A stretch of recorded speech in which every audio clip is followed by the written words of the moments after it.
Alors c'est un texte que j'ai mis sur le forum. Ça s'appelle « Slamons-nous les uns les autres ».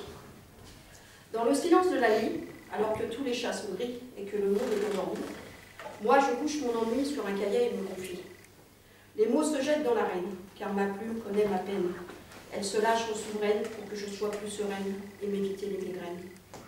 Alors que mon texte finisse sur scène, ou sous forme de poème, peu importe le thème, ça va de l'amour à la haine, sans oublier la bêtise humaine. Venez avec moi, je vous emmène. Reconnaissez que sur cette jolie terre, certaines valeurs sont devenues secondaires. Le mot partage est de moins en moins conjugué. Tendre la main à son prochain devient démodé.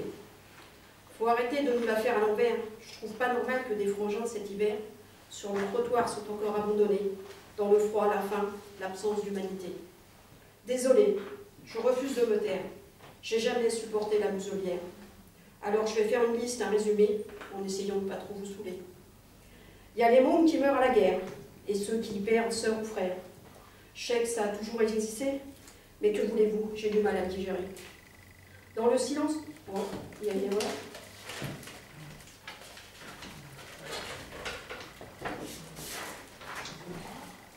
Il y a aussi ceux qui luttent contre un cancer. Leur quotidien, c'est les cathéters. Les budgets de la recherche ont diminué, cette saloperie va encore tuer. Il y a aussi les familles qui, dans la misère, tiennent malgré tout et restent fières. Celles qui ne seront jamais prioritaires parce que l'ennemi est monétaire. Elles vivent dans des quartiers dits populaires, où on mange à 5 ou 6 sur un seul salaire. Mais ici, au moins, on sait ce que veut dire solidaire, puisqu'on vit tous les mêmes galères. Il y a aussi les femmes devenues célibataires, qui enchaînent les petits boulots précaires.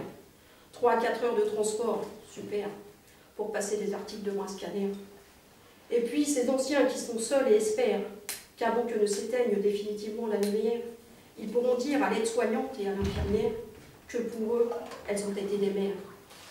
Tu vois, j'écris sur bien des thèmes, et ça ne résout certes pas les problèmes, mais ça évite l'amertume et la haine, parce qu'il y a forcément du bon dans la nature humaine.